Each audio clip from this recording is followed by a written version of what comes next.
ഓണമുറ്റത്ത് 10ാം class മലയാള വിദ്യാർത്ഥികൾക്കുള്ള പാഠമാണ്. കാച്ചിക്കുറുക്കിയ കവിതയുടെ കർത്താവെന്ന് നിരൂപകർ വിശേഷിപ്പിക്കുന്ന കവിയാണ് വൈലേപ്പിള്ളി ശ്രീധരമേനോൻ. മാമ്പഴം എന്ന കവിത വായനക്കാരുടെ ഹൃദയങ്ങളിൽ കണ്ണുനീർ നിറച്ചു. ഓണം പോലെ മലയാളിയെ സ്വാധീനിച്ച മറ്റൊരു ആഘോഷമില്ല. കർക്കിടകം കഴിഞ്ഞ് പ്രകൃതി വളരെ സന്തോഷത്തോടെ മഹാബലിയെ സ്വീകരിക്കാൻ ഒരുങ്ങുകയാണ്. അനുഭവമായ ഒരുക്കങ്ങളോടെ പ്രകൃതി ഓണത്തപ്പനെ സ്വീകരിച്ച് സിംഹാസനത്തിലിരുത്തി കഴിഞ്ഞു. ആ ആഘോഷത്തിൽ പങ്കുചേരാൻ കുരുന്നുകളോട് ആഹ്വാനം ചെയ്യുന്ന മനോഹരമായ കവിതയാണിത്. കാർഷിക സംസ്കാരത്തിലേക്കുള്ള മടങ്ങിപ്പോകാനുള്ള ആഹ്വാനം കൂടിയാണ് ഈ കവിത ഉൾക്കൊള്ളുന്നുണ്ട്. പ്രകൃതിയിലെ നേർത്ത ചലനങ്ങളിൽ പോലും മാനുഷിക ഭാവങ്ങൾ കണ്ടെത്തി ആവിഷ്കരിക്കാനുള്ള കവിയുടെ കഴിവിന് മകുടോദാഹരണമാണ് ഈ കവിത. കേരളത്തിൽ പണ്ട് മുതൽക്കേ ക്ഷാമകാലമാണ് കർക്കിടക മാസം. തോരാ മഴ, രോഗങ്ങൾ, ജനങ്ങൾക്ക് ജീവിതം ദുസ്സഹമായിരിക്കുന്നൊരവസ്ഥയാണ്.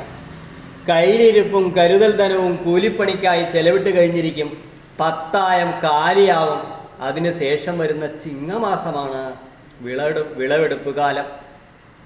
ചിങ്ങത്തിലെ അത്തം മുതൽ ഓണാഘോഷം തുടങ്ങുന്നു. ഓണം സംബന്ധിച്ച പല ഐതിഹ്യങ്ങളും ചരിത്രരേഖകളും നിലവിലുണ്ടെങ്കിലും ഓണം ആത്യന്തികമായി ഒരു വിളവെടുപ്പ് ഉത്സവമാണ്.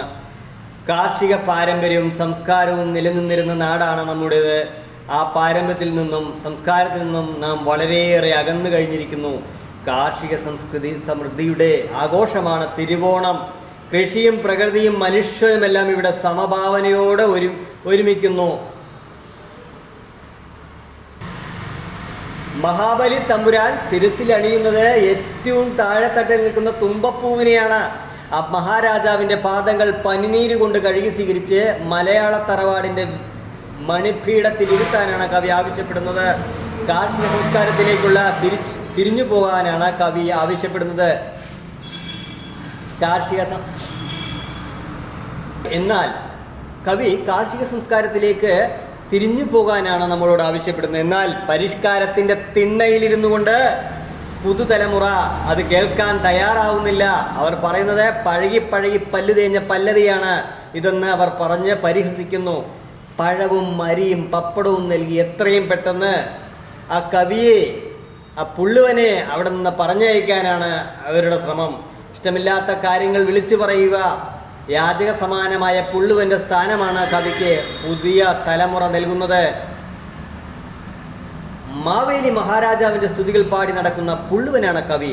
പഴമയുടെ മഹാത്മ്യം മാത്രമാണ് കവിക്ക് പറയാനുള്ളത്. അതിൽ മാത്രമാണ് നിലനിൽപ്പുള്ളത്.